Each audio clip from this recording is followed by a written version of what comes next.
Okay, so yeah, you see death happening very early on within the first few years. Okay, now keep in mind the exposures they were making were lasting minutes at a time. Okay, the exposures we make last milliseconds at a time. The exposures they were making were being done on unshielded radiographic equipment.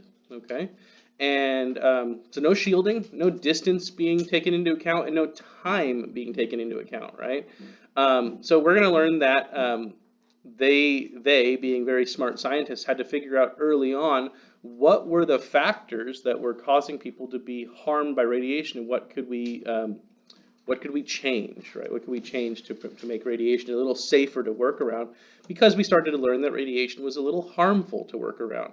So in the early 1900s, you get a doctor named Dr. Kasabian developing the first 10 rules for radiation protection based on experiment and empirical evidence, such as early radiologists and such being developing cancer of the hands and things like that. So he discovers you should probably never use your hands to test the intensity of the X-ray beam. Okay, good, good, good, good. He carefully and all these rules that we figured out were figured out by people who were hurt by not following the rules because they had to figure out the rules for themselves. And remember, X-rays are not detectable by the human senses. Okay, so they didn't necessarily know that something was wrong, right? For that guy with the dermatitis, did he have any other forms of cancer? Did it spread? They don't say. They said he died from radiodermatitis of his hands, but these were malignancies of the hands, so it couldn't very well have spread to other areas of his body. Yeah, which is probably what actually killed him, is the metastatic nature of the cancer. It moved to other places. So yeah, never use your hands to test the intensity of the X-ray beam. He, Dr. Kasabian, documents the deterioration of his hands, and later died of, in his case, of metastatic cancer, probably very similar to Clarence Daly's death. So he develops what are called the cardinal rules of radiation safety. Okay, we still call them the cardinal rules of radiation safety. And if you want to remember only 3 words, remember time, distance, shielding. But remember this: minimize the amount of time you are exposed to radiation. When possible, increase your distance from the source of radiation. Use shielding, either personal shielding or protective structures to get in between you and the radiation. Okay? Question. Yeah. So when you're in the X-ray room, that window that you Mhm. look through to make sure that the patient Yes. can move, is that are X-rays just able to get through that? I'd love to not answer it and just let you do an experiment to prove it, but yes, it's a lead window. Oh, Yeah, it's leaded glass. It's special glass. X-rays don't pass through it. Yeah.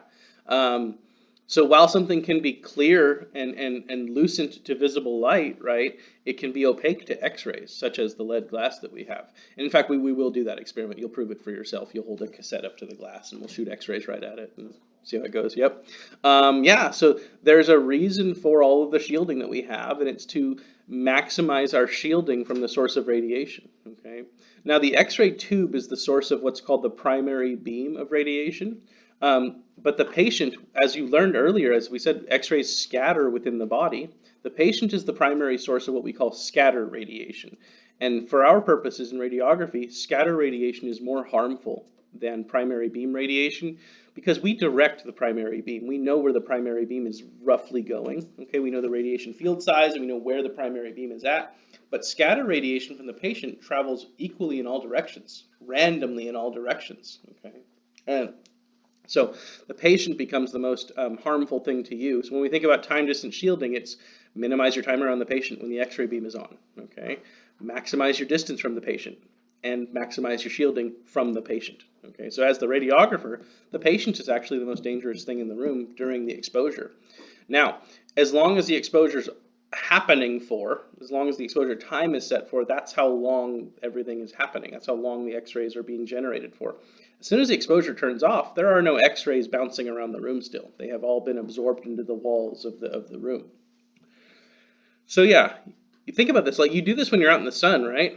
You go out on a sunny day, right? You minimize your time that you're exposed to sunlight, right? You don't hang out there all day, okay? Or you do it intentionally in a smart way and you tan very specifically, right? But you control the time. You don't go fall asleep out in the sun on the beach, right? Or else you wake up like a lobster, right? You cannot, and here's what's different from the sun, right? You can't maximize your distance from the sun. Okay, the sun is a source of radiation, but we are at a distance from it, and we can't change our distance. So that's out of the equation. But we can with our form of radiation, X-rays. And then you use shielding. What kind of shielding do you use to protect yourself from UV rays? Sunscreen, sure. Maybe you get a beach umbrella, right? Maybe you wear a big floppy beach hat. Okay. Maybe you wear like those like Columbia or Patagonia long sleeves SPF shirts when you're out in the sunlight, right? Maybe you take those actions, maybe you don't. But the point is, if you take those actions, you can minimize your exposure to ultraviolet light out in the sun, so you protect yourself. If you have kids, you know this for sure, right? I know you have kids, right? And I know the rest of you might have kids, right? When we go out in the sun with our kids, they get hats and they get sunscreen and they get long sleeves and they get protected, right? Because we learn now as adults that, oh my gosh, most of the damage from sun, people developing skin cancer when they're 60, happened when they were before 10 years old, right? So we protect our kids from sunlight because they are more harmed by ultraviolet light now than we are as adults. Okay, all the damage happens early on in life. Good. Yeah, please. Whenever I do an X-ray exposure and then I have to come back to reposition them, are we getting any kind of exposure by touching them? Ooh, what do you think?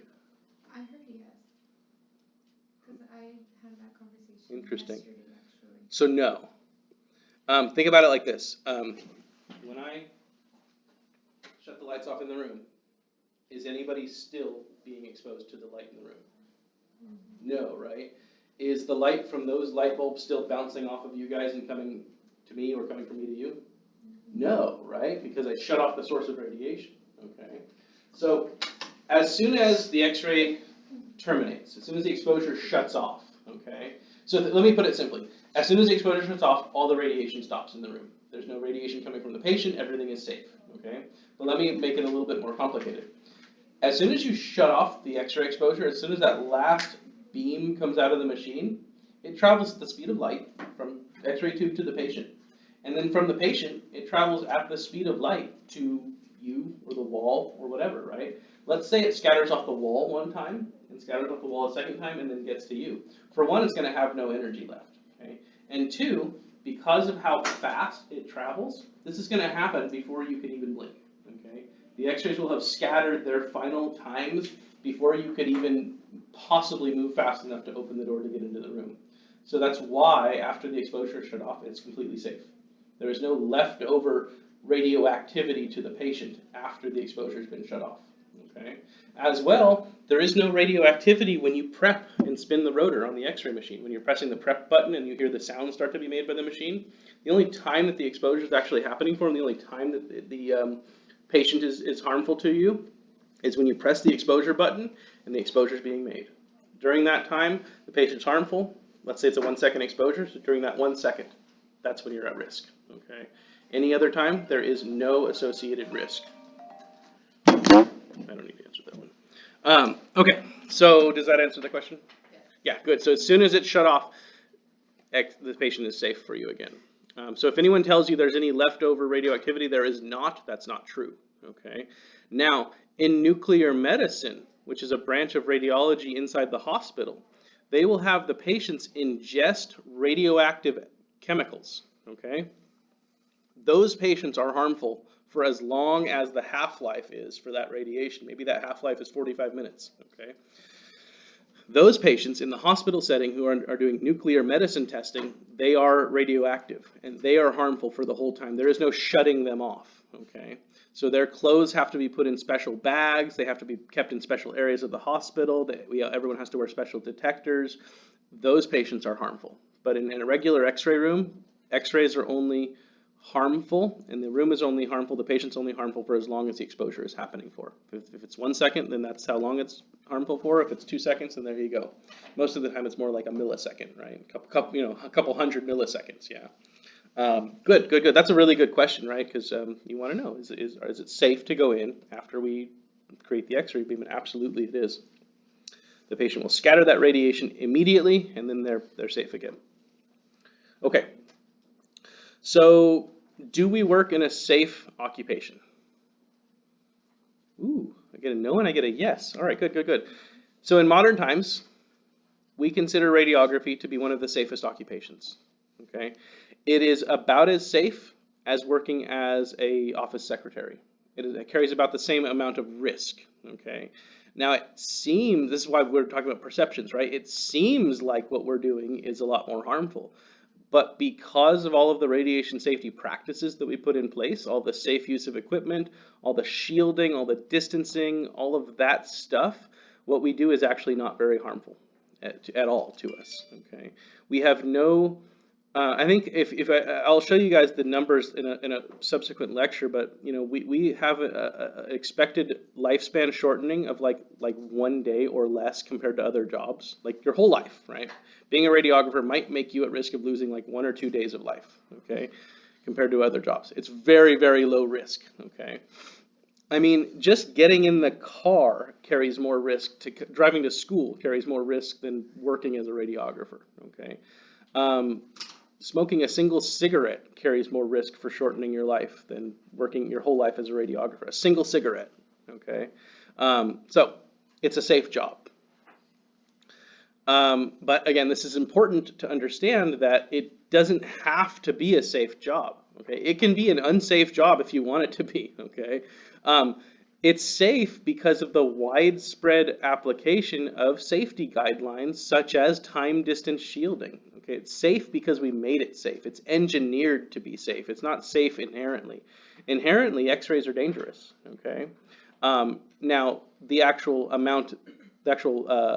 level of danger associated with X-rays is maybe perceived to be a little higher than it actually is. But X-rays are harmful. We can't get around that. But our job that we have, that's a safe job. In fact, last time I talked to one of the state inspectors who came by, and he asked me a question such as like, do you consider yourself a radiation worker? And I said, well yeah, and I'm an X-ray tech. He goes, in fact, you're not, okay? Because to be considered a radiation worker, you have to receive at work at least 10% of what you would get normally in what's called natural background radiation each year. So each year you get an amount of natural background radiation. We're going to talk about it in this lecture. And if at work you received at least 10% more by doing your job, okay, then you can be considered a radiation worker. But anyone who receives less than that is not considered a radiation worker. And because we are behind a control console, because we are using time, distance, and shielding, we don't receive that much. And in fact, we don't even receive enough to qualify for having to be monitored. We monitor ourselves by badges, right? We don't even receive enough radiation to technically have to be monitored. Now we do because the state asks us to, and it's a regulation that we follow.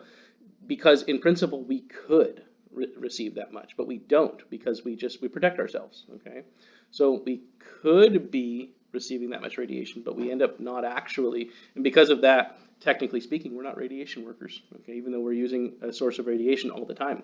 Kind of interesting, I think.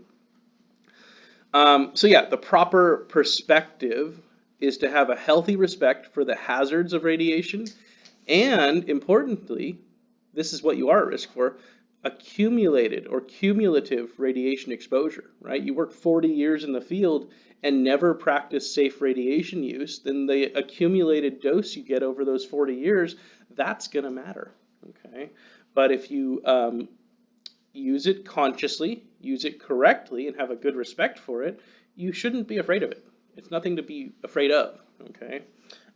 So yeah, let's talk about some more perceptions, okay? This is on environmental radiation. These are risk surveys taken by groups of people, such as an organization called the League of Women Voters, college students, business people. Okay, how do they weight certain things on a risk scale? Okay, so they were asked a number of things, and they were asked to rank these things as to how harmful they thought they were. So medical X-rays on that list, the League of Women Voters puts them in 22nd place. So they put other things in front of them that they might have thought were more harmful. They were ranked 17th on the list by college students, 24th on the list by business people. The actual risk level for medical x-rays is 9th place after smoking, alcohol, automobiles, handguns, electricity just in general, motorcycles, swimming, and surgery. All of those things are more risky than medical x-rays, but importantly, when regular people were asked how harmful are medical x-rays, they put them way down on the list, okay? They put them down on the list of things where like way down here where things that are not very harmful are hanging out, okay? So they actually underestimated the risk of medical x-rays by a lot. They're in 9th place. They are in the same ballpark as things like smoking, alcohol, automobiles, handguns, and so forth, okay? Swimming, they're in the same ballpark as swimming, okay? Then they were asked, so we underestimated the harmfulness of medical x-rays, regular people did. Those same people were asked, put nuclear power plants on the list and rank them, okay? Look where they were ranked. Look where nuclear power plants got ranked by regular people. First, most dangerous thing in the world to you is nuclear power plants, according to the League of Women Voters and according to college students. Businessmen, for some reason, didn't put them first, but they put them pretty high on the list. Nuclear power plants, they put them in 8th place. Nuclear power plants should fit in about 20th place after things like railroads, flying, construction, bicycles, hunting. Home appliances in general are more harmful than nuclear power plants. Doing high-risk work such as firefighting or police work, and taking contraceptives. Nuclear power plants are less harmful than taking birth controls. Birth control, said another way, birth control is more harmful than just having a nuclear power plant nearby. Okay, so what's going on here, right? We're underestimating how dangerous x-rays are, the general public, and we're overestimating how dangerous nuclear power plants are. Why do you think that is? Lack of knowledge. Sure. Groups. Why do you think regular people are putting nuclear power plants so high on the list of things that are dangerous? Ooh, because they hear nuclear? I heard some stuff over here. What did you say, Francisco? Just because it sounds more dangerous. Because it sounds dangerous. Parrish, did you say something? No, but the media? The media, maybe, right? What might the media be saying about nuclear power plants? What? Fox says a lot of things. Fox says a lot of things. I would not generally listen to what Fox says. Right. So, what bad things have happened with nuclear power plants? Chernobyl. I didn't hear you, Parrish. What did you say? The meltdown? The meltdown where? Well, like he said. In Chernobyl, at Pripyat, in Chernobyl, right? Good. That was one time, right? One nuclear power plant, which was horribly mismanaged, and it was a Soviet-era power plant that should have been decommissioned. It was horribly mismanaged. It went explodey. It blew up, okay? That did happen, and that was a real disaster, okay? However, the primary reason in the U.S., that was in Russia, right? Ukraine, but you get the point. It's not on our continent, right? In the media does a good job of overhyping things, and they have, in this case, overhyped the risk of nuclear power plants and underhyped the risk of medical x-rays. So, yeah, misinformed public. That's the deal, okay? Risk of x-rays is underestimated, while that of nuclear power plants is grossly exaggerated. Now, Chernobyl is not the main reason why in the U.S. we have a fear of nuclear power plants. There was, I forget the exact year, but this didn't happen too long after Chernobyl. I forget the exact year, but the point is, there was a nuclear power plant meltdown event that happened in the United States. It's called the 3 Mile Island Nuclear Power Plant accident. This is the main, and it was reported on a bunch by the U.S. media. And this is the main reason why nuclear power plants came under fire. Nuclear power plants are actually much safer, much less likely to have an incident, and importantly, they actually emit less radiation than a coal-fired power plant does. Okay, if you live by a coal-fired power plant versus living by a nuclear power plant, you actually get more radiation living by the coal-fired power plant. They are cleaner, they're safer. There are problems, they're not perfect. Okay, nuclear power plants have the problem that when the radioactive element that powers that heats up their water to create steam, when that's worn out, it's still very radioactive and it has to be disposed of. Okay, so they go out into like the Nevada desert and they dump it into a big hole. Okay, they put it into a big mountain and they bury it underground and they keep it safe, tucked away. But there's a place where all the nuclear waste has to go. Okay, so that's a problem with nuclear power plants. That's something that can't be necessarily avoided. There are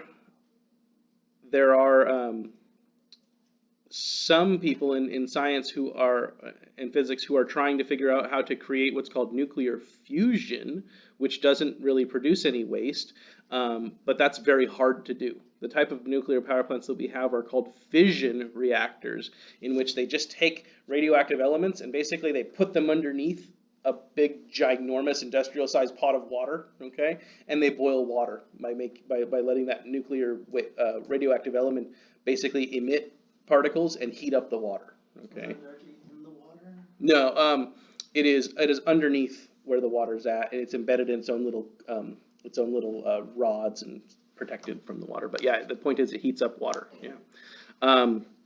So 3 Mile Island, though, became the problem with nuclear power plants. They're very safe, but 3 Mile Island was a real event, and it emitted something to the effect, and I know you don't have units given to you yet, but it emitted what we call 17 curies of radiation into the local area.